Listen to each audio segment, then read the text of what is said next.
Today, I'm happy to announce Rethinking UX new initiative, the Golden Circle Talk Show. I love plants and I discovered a big love of plants. Hello, everyone. My name is Mayur Chaudhary, an experienced designer and founder of Rethinking UX, India's largest design community. UX isn't about pixel design, but system thinking. And system thinking needs cross-functional learning and collaboration.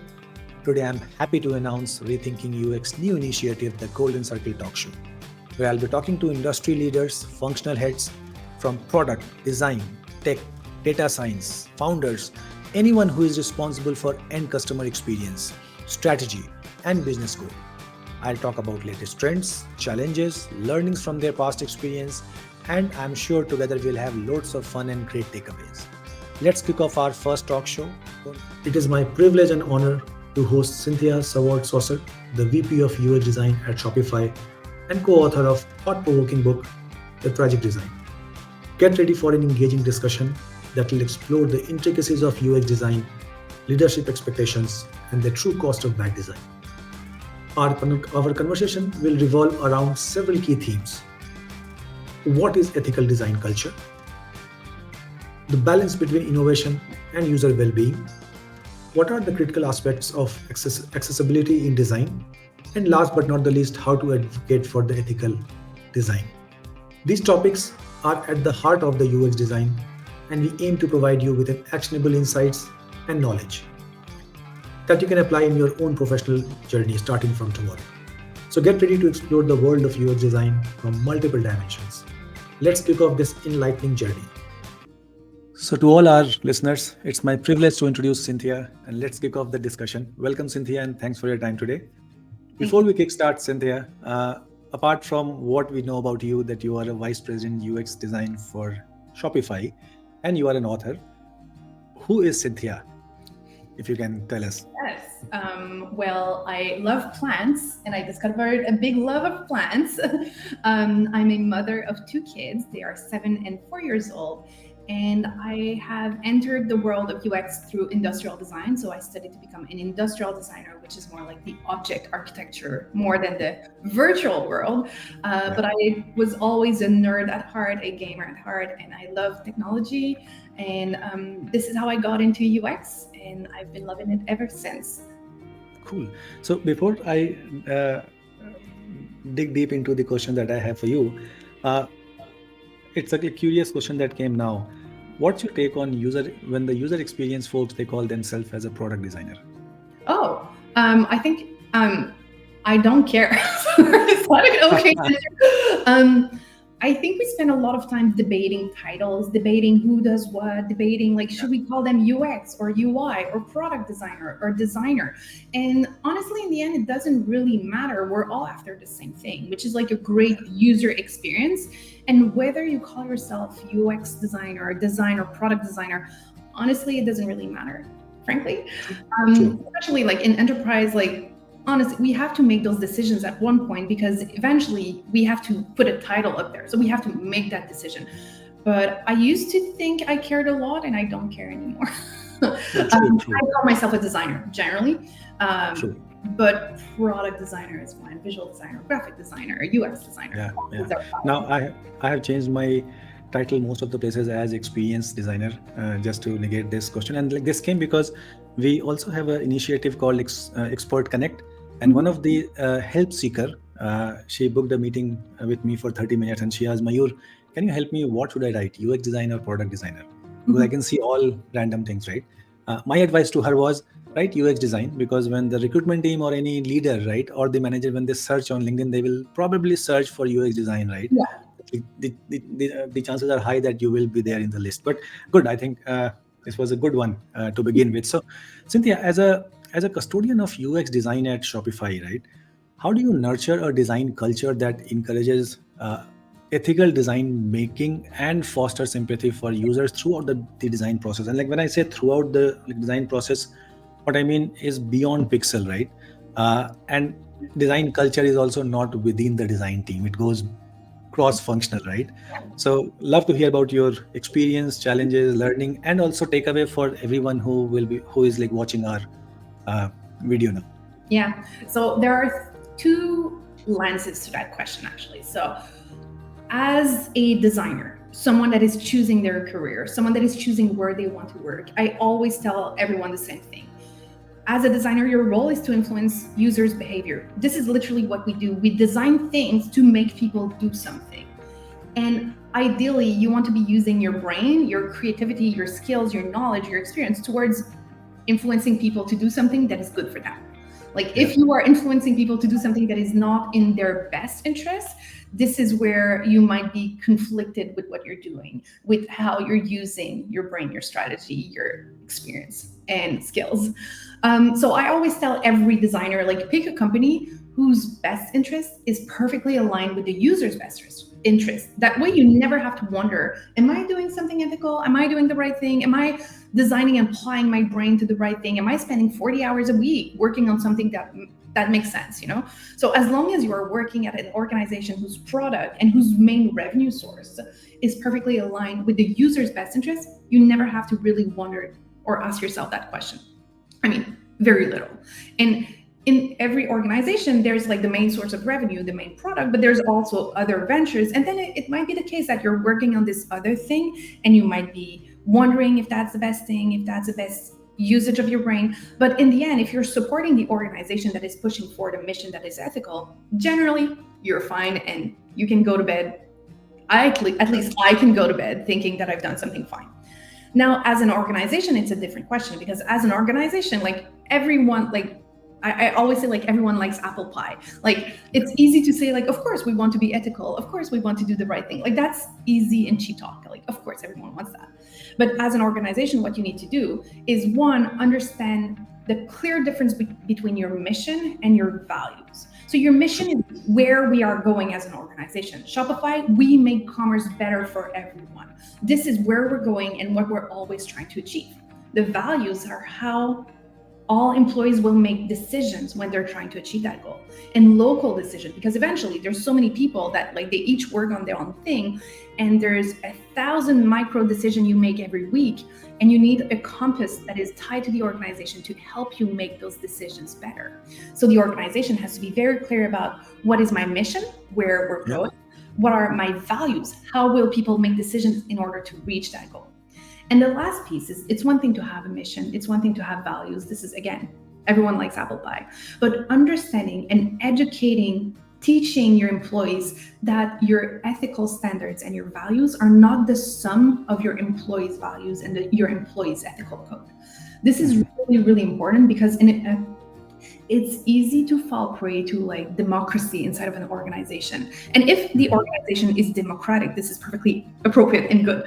But if it's not, which is the reality of the majority of our organization, they are not democracies, we cannot just pull employee and ask them, like, what are your values, and let my company be the sum of these values, because there will be contradicting values. There will be point of views.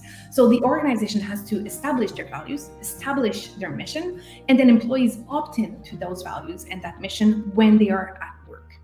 The company has to be very clear about that, because this, without saying this, it will create conflict. And a certain amount of conflict is okay, but too much conflict is problematic and prevents any organization from advancing. And then it puts the employee in the vigilante role, which we don't want. We want the employees to help support the mission in the best way possible. We want the employee to nurture the mission. We want the employee to push it forward and contribute to it in the best way possible, and bring what they have to bring to that organization. But if it's constant conflict, then it's counterproductive, and, like, we're just arguing about how without ever achieving here. Sure. No, I think conflict is part and parcel of what we do, right? So if I have to ask, like, one thing, what's that advice that you would like to give to the design leaders, right? Because they are the custodian of the culture that we build. First within, like, design, and then across the function. So what is that one piece of advice that you would give to anyone who can implement it from tomorrow, right? Because I do hear, and we as a design team at a level where we sit, right? We are in product, but we are behind the product, right? There is a strategy, PRD, and all those things happen, and then it comes to us when it is more filtered, right? My goal has been for last couple of years is be part of those strategy meetings, right? So if one advice that you have to give to all the leaders, especially in design, if they want to have one takeaway from this, right, how to build a culture, what that piece would be? it might be counterintuitive, but I would say to every design or UX leader, learn about how your business makes money. You need to be able to answer what is a business model of my organization? What are True. our revenue sources? What's the cost of acquisition of my users? How much does churn cost? If you can't answer these questions, if you don't have a sense of like expenses, how much is bringing a new employee costing this organization? What about this research activity? It's not just about the thing that you're spending on. It's like time, it's resources, it's True. location, it's real estate, all of it, and insurance. Like all of it has a very like a number, a cost attached to it. And as a leader, unless you are familiar with these things, interested and able to discuss them, you will never be in a position of strength when it comes to negotiating for the user's experience, because then you're always at the offense or like you're always attacking rather Sure. than truly understanding what the organization needs and then understanding how to position um, your own work as part of that organization. So to be the best defensor of ethics, you need to truly understand your organization and how it makes money. I think it's like bang on, because most of the places, the designers, it's unknowingly, right? Because they have many things at their hand. They many a time they ignore the business, Yeah. the strategy, and the metrics, right?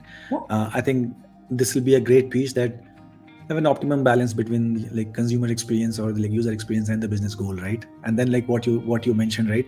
That conflict, right? At least we will understand why we are having a constructive discussion or a constructive fight, and Absolutely. what is the goal, right? So that I think I would like, it'll be a great one. Thanks a lot, that was a great one. Moving on to the next question that I have in for you, and I did order tragic design, design, but it's still in the shipment, right? It has not arrived, but I have read few of the like comments online. So in your book Tragic Design, you highlighted the impact of poorly designed products on users, Yeah. emotions, and well-being, right?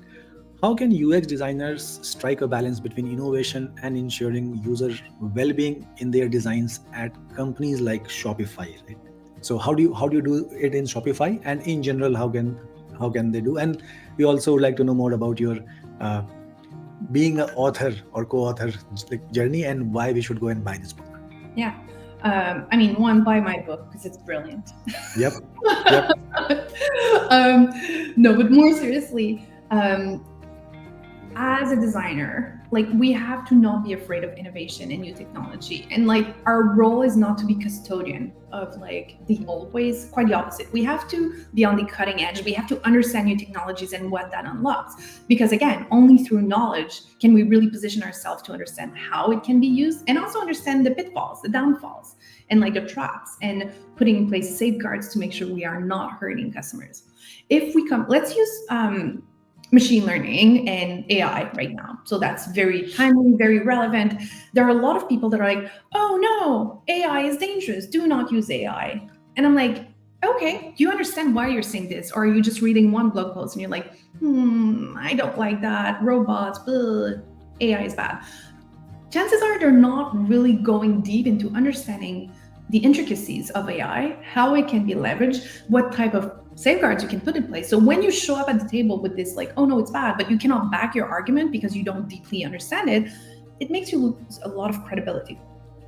True. Aside from that, the more you understand it, the more you can use it to your advantage and also use it to put in place some safeguards. So let's say you're like, I want to come up with a bunch of scenarios that could hurt someone through using AI in my product. Well, use AI to produce those scenarios. It can help you generate these scenarios, these use cases, these edge cases. It can help you produce documentation to help people and ensure they are well educated on how to use your product. It can help you help your users. So like, it's never like, oh, this thing is bad and we should be afraid of it. It's a thing that exists. Let's become deeply familiar with it and use it to our advantage.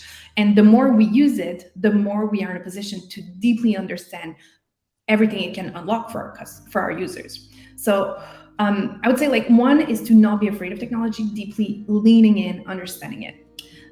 When it comes to like your day-to-day work and designing net new features, as a designer, you always have to ask yourself the question, can this kill someone? And I know this seems very like, oh, like tragic. But the reality is, like, some of our products and some of our design decisions can actually kill someone if used in certain contexts. And killing, yes, like when it comes to like architecture and industrial design, engineering, it's a very physical thing, like, oh no, the wall collapsed.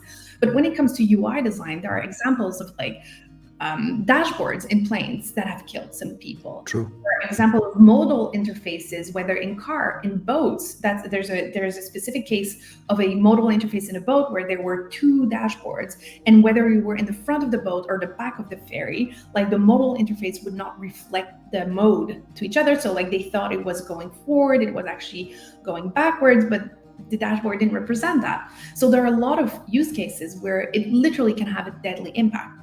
And then there are a lot of instances where you might not think it's a deadly impact, but the reality is, like, even if it's unlikely for very few people, you still want to address that. You know, you don't want to put that like, fewer than 1% of our users might actually kill themselves. I'm like, well, that's really bad. You know, you don't want to see one to have to go through that. So that's definitely something you have to ask yourself. And chances are the answer is like, no, absolutely no chances that this can hurt someone. Cool, go on your merry way. But if there's an inkling of a, what if? So at Shopify, for example, when we are in package tracking, at one point we were implementing this feature in 2016, we were like, hey, what if this package contains something that is deeply emotional and irreplaceable? How would we present that information differently? Because it cannot be lost. If the messaging is unclear when the person is going to receive it, or if they've lost their package, like, how can we display that information not to create extra strain on that person that is having like a very emotional journey through that tracking, to that package? It's disempowering to say, like, I'm going to wait until I receive this thing, and that thing can never be replaced, and it's invaluable emotionally. True. So these are the sort of questions that we have to ask ourselves when it comes specifically to help documentation. Error messages, that's a big one. For custodians of error messages, do not let developers go crazy with error messages. You as a designer need to own all error messages and make sure they are well written. There's no error codes in them, like error 18B, like that means nothing to a user. And then, so that's really like the artist cases, but then there's a bunch of other cases where it can create injustice or inaccessibility to certain services. So a very easy example, if you can pronounce my name, which is fine if you can't. Cynthia, I tried my level best. Pretty good. You did pretty good, actually. My name is really long. It's 21 characters. It's not the longest, but it's quite long. And it has two last names that are not hyphenated, which is rare in Canada. Because of that, whenever I'm taking the plane, it is very common that my last name does not match my passport on the ticket, because on the ticket it will add an hyphen and my passport doesn't have that. So because of that, it is very common that I have to go through an extra step of security. And the reality is like, hey, it's free. It's not that it's costing me money, but it's costing me time. It's putting me in a position where I get extra scrutiny on me. And thankfully, I've never been arrested or anything. But like, you can imagine how this can perpetuate inequalities if there's certain people that have to go through extra steps of security. And you can probably guess that people that have to go through extra steps of security tend to have something that is less common than the norm. And this is when injustice appears. In my case, I happen to be the norm in Canada generally, except for my name. So like, I cannot say that I suffer from deep injustice. But what if I came from a different nationality? What if I came from a different country? What if I had a different language? What if I struggled or got extra nervous around security because of some of my previous like experiences in wars, for example? And then having me put through that extra step of security put me at risk further. And this is where justice can come from and inequalities come from. This is one example. We're talking about a form error, literally a form that prevents me from entering a space in it. And as a designer, you have to be aware of limitations that you're implementing in forms. There are a lot of examples as well of like forms that ask you for a last name and it has more than 5 characters. That literally happens in the States, where someone with a last name that has fewer than 5 characters could not retrieve their visa in certain places. And you're like, okay, well, like it's likely that people's last name have more than 4 characters, but there are 4 presidents of the United States that had last names with fewer than 5 characters. And you're like, wait, that's fairly common then. But you can Yeah, imagine true. that Bush probably doesn't have an issue retrieving any American visa because he doesn't need it, you know? Yeah, no, I can totally relate to what you have like gone through because officially I have only first name. I don't have a last name. Hmm. So every time I visit Europe or US, they ask me twice because my passport has Mayur. Yeah. My ticket will be Mayur, right? And you won't believe there is a new app that the government of India has launched to streamline airport check-in, right? Hmm. The first time when I installed it, right, it didn't work for me because it was the boarding pass when I scanned, right, it because it was in the beta phase, right, they did not took care of the first name and last name, and maybe like most of them won't have the last name, right, Yeah. and I had to go through the same long queue. But I think it is highly relatable, and that brings me to a next question now, right, which is more towards accessibility, right. uh, I think across the globe, I don't think there are more than 12 or 14% of the websites or apps they are accessible. In India, that number is even lower. I think 4 to 6%. So,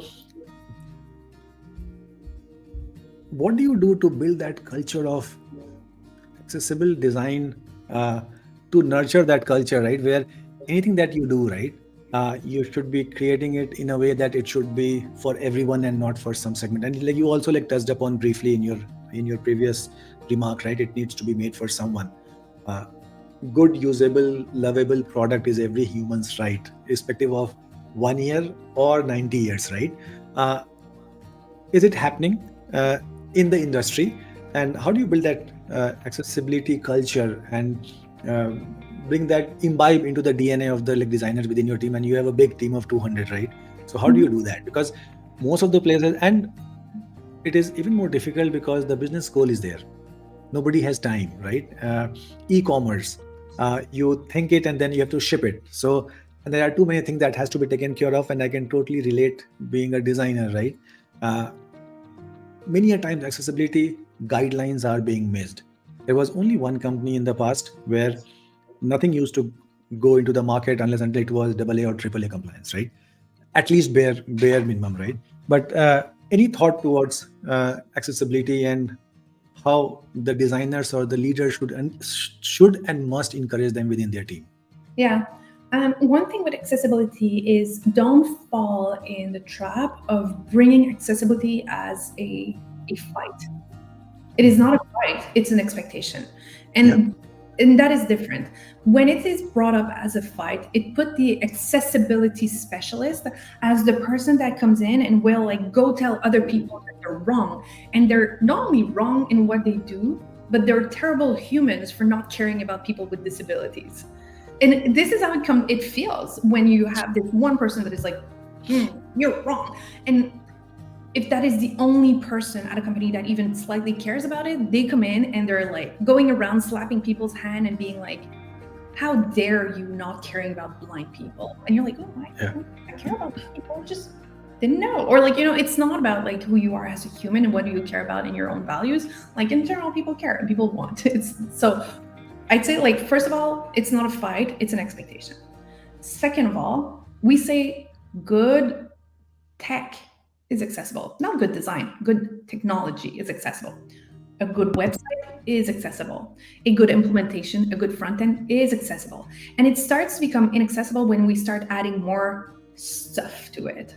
And the reality is, like, we want to avoid that from happening. And sometimes fewer is better. And also making performance a big metric for an organization helps accessibility, because by making something more performant, it tends to remove some technologies on top, like on the top layer, that tend to yeah, be less accessible. So that's another way of achieving it. Lastly, I will say again, as a leader, you need to really understand accessibility and not just come at it with the card of like, it's inaccessible and therefore cannot be shipped. The yeah, reality is, even in accessibility guidelines, there are things that are deeply contradictory. There are, as part of the different groups that require accessibility technology, if you do something that is better for one group, it might actually hinder the other group. But in the end, you have to ship one and you kind of have to make that decision. So like, even as part of the guidelines, there are things that can be contradictory or, are can be left for interpretation as well. And it's not clearly establish what is good and what is bad. So I would say, as a leader, you need to deeply understand it so you can engage in the conversation from an informed decision rather than a don't use colors. I hear that all the time. Don't use colors. It's not accessible. I'm like, what are you talking about? Color is accessible. Color is fine.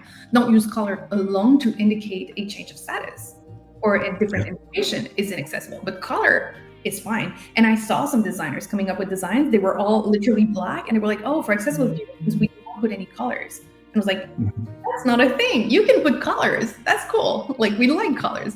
Actually, removing all colors makes the interface less enticing to other people. So like,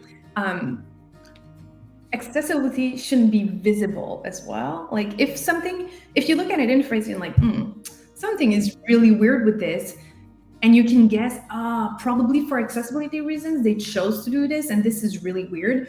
This means that it's not a good accessibility solution. And there are other creative solutions. Change the design rather than like implementing a bad, poorly thought design to make it accessible. Like a good design that is accessible, you don't notice that it's accessible unless you're looking. And those are some of the things that needs to be implemented. But like, I'd say from a cultural standpoint, like, it's not a fight, it's an expectation. And if that's not understood at your company, escalate because legislation is behind you. Yeah, and I think there is also, like, as you like rightly pointed out, right? You don't need to implement it in totality, right? There is a context to it. How much is enough, right? And that should be imbibed in the DNA, right? When it's not that you join in any company and then you start building something, right? You know the past, you know the future, most likely, right? And I think if you are smart enough to implement the best use case of it and not all the use case, things should be okay. In one of the companies, me and my team, we used to build software for our ATM machines for 480 countries, right? Now ATM is being used by everyone, right? So that's where I knew and I was able to perceive the value, right? Even so, I have a specs, right? And many of the apps, when I open it up, it still has 10 or 11 pixel font size with light gray font, right? At least to begin with, fix those problems. Those are like low hanging like problems to be fixed, right? And there are like other things too, but I think we should at least talk about it, right? I have seen many of the teams where people ignore accessibility and the guidelines. At least that should not be done. They should be aware about it. That's what my thought process is. It's good that there is a thought process and the talk that happens most of the time, like within the team, but and that's why I keep it as a point even in the offline like events, like networking events, right? At least we as a leader should bring this topic every now and then to make others aware that this is something. It's not only Figma, it's not only research, it's not only design, colors, but there is something else too. But I think a great discussion on this. The other thing which I noticed, you being an author and a design leader, your insight holds immense value, and you have connected with many of the industry leaders, right? What advice do you have for the aspiring designers who want to create meaningful user-centric experiences, and even for the leaders and bring the positive change? And this is primarily because you have connected with multiple design leaders. I read somewhere around your book feedback or something, that you had opportunity to talk to multiple leaders, right, and get their point of view. So anything on those perspective and what our audience and I can take away from those conversations, so that it will be beneficial for us? I mean, it depends what you want to get out of it. But if you are a junior designer just entering this industry, you have to see these leaders as, people that have their own incentives, that are just trying to achieve their goals. And once you understand, it's just like everything. When you think about your design on the screen, you think about, who's my user? What are they trying to achieve? What's their goal? Let me help them get there. When you're a designer and looking at a leader at your organization or outside of your organization, you have to wonder, who's my user? What's their goal? And how can I help them achieve that goal? And once you establish that, chances are you have more access to these leaders, and you are in a good place where they can reach out to you and you can reach out to them because you're helpful to achieving their goal. And there's reciprocity. If you've been helpful, they're more likely to be helpful with you. So I would say, like, that's definitely Like everyone is operating the same way. We all have our goals and we are all trying to achieve something. So that's one thing. I would say, like, if you're thinking about going into leadership and that's what you want to get out of these conversations, I would say all leaders, care about the same thing. Like, we all want to do good design. We all want our teams to be healthy, to have a beautiful culture. We all want our experiences to be meaningful, memorable, to put up the best design out there. Like, there's no big difference between what we all want to achieve. And that also helps cut through the least valuable part of the conversations. Like, everyone is like, yes, we want beautiful design. Cool. Let's not even talk about that because that's obvious. Of course we want that. Just like two doctors meeting each other, they want to save lives, like, hey, how do you feel about saving lives? Oh, saving lives is good. Like, they don't talk about this. They'll go deep into craft. And this is what, at least the designers and some of the leaders that I speak with, they are striving for, like, nerding out on new things, or like, oh, there's this new thing. How do you use this? Like, how does that unlock certain things on your team? And to me, that's how I connect the most with these people, through, like, not the obvious surface level thing, but the nerdy or like, about this artist or like these other areas around it. So I don't know if that answers your question. I don't think I have like this one specific insight either. Like, That did, like, Cynthia, thanks a lot. I think many a times when I'm in an event, right, or I'm hosting an event or talking to someone, they do ask, okay, how is this company, right? Or how was the other company where you worked in the past? And my answer is, has remained consistent for last few years, is, if I look at from a bird's eye view, the problem at every company remains the same for us being a designer mostly, right? I think it's the solution changes from organization to organization because the people are different, culture is different, process is different, right? Authority is different, right? I think there is a good learning curve that has to be there, and everyone is there to reach a business goal, right? As you like rightly mentioned. So I think that will be a good takeaway. But the last question to you will be, Cynthia, and what is the advice that you would like to give to designers? And when I say UX designers, I am catering to every experience, like all the experience, right, at different levels.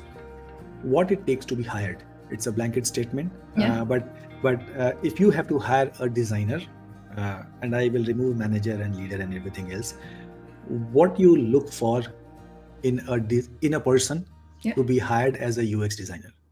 I mean, good work. I know that sounds a bit shallow, but honestly, I'm looking for good design. I don't care about the process you used to get to good design. The reality is, like, the process is not what I'm hiring you for. We have processes at Shopify, and we assume that if you're joining my company, you want to kind of do things the way we're doing them. And we have a big enough organization, mature enough, that we kind of have a process that, is just enough to make sense for the organization and to reach good designs. So the process doesn't really matter, honestly. I see a lot of people spending a lot of time on, like, and this is what I've done, and this is my process. And I'm like, nah, honestly, just show me what it was, what you've designed, go deep on what you've designed. Because in the end, this is what I value the most, not the process that you've used to get there. And also because as a designer, if you work at a previous company, the process you used to get there probably came for free. Like, it happened because you were at that company that imposed this brief research process. Like, to me, that's not very important, nor insightful, nor does it tell me a lot about you. So, like, I would say what it was, what you've made it, and then sure, you can add, like, and these are the things I've done. If you want to learn more, here's like a side description of these things, but, like, focus on the main thing, because in the end, this is what I'm caring for. Do not estimate the importance. Do not underestimate the importance of a portfolio that is well designed. And I'm not saying a printed portfolio, like, we're past this, but show me the work, show me work. In the end, this is what I need. And then you have to have curiosity.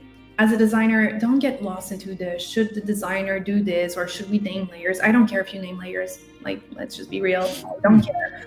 Shopify does not care if you name layers or not. What we care about is, like, are you doing the right things to reach the best outcomes? And is the outcome that you are reaching good for your level? So I would say go deep there. And what is preventing a lot of designers from reaching really good outcomes are, like, honestly, visual design fundamentals. So go back to your graphic design books, learn about typography, learn about grids and information organization, and learn about reaching really good designs with design systems as well. Because a lot of people believe, like, oh, I'll just use the design system and it's going to be beautiful. And I'm like, nah, not exactly. Because, like, you can use these elements, put them together, and it still look really off. So you need to have that experience. And if you don't have that experience, a lot of the design systems are open source. Go use them and try Most of them. Exactly. Take material design, try to come up with really good designs with it. Take Polaris, try to come up with really good designs with it. And when you're using that design system, identify where you're breaking away from that design system to introduce your own components, because that's appropriate to a certain extent, and indicate where the design system is followed to the, like, precisely. These are the things that will make you truly a great designer, at least to work at a technology organization that produces a consumer-facing and business-facing product like Shopify. True. No, I think it comes down to craft plus mindset, right? That's what you talked about at a like high level. And this video is going to be there on YouTube and all other platforms for 10 years, 20 years from now. This is a good recipe if you want to get hired, or at least as a mindset, right? What the leaders look for if they are hiring someone, right? So that's a great one. I wish we had more time and I would have asked you many more questions. But as we draw this enlightening conversation to a close, I would like to express our deepest gratitude to Cynthia for sharing her invaluable insights and experience with us today. Thanks a lot for your time, Cynthia, and telling us the stories. I would encourage everyone to go and buy her book, Tragic Design, right? If I'm calling it correct. Tragic Design, O'Reilly. Yes. And I have ordered mine. It'll reach me maybe tomorrow or like day after tomorrow. I'll put the feedback. But thank you all for joining us, and we look forward to continuing our journey of exploration and innovation together. Have a wonderful day, and thanks a lot, Cynthia. Thanks again for joining this session from like Rethinking UX. So thanks a lot. Thanks. Thank you. We always need your support to improve and bring the best content from the industry. Your feedback is important to us. Please like this video and don't forget to hit the subscribe button.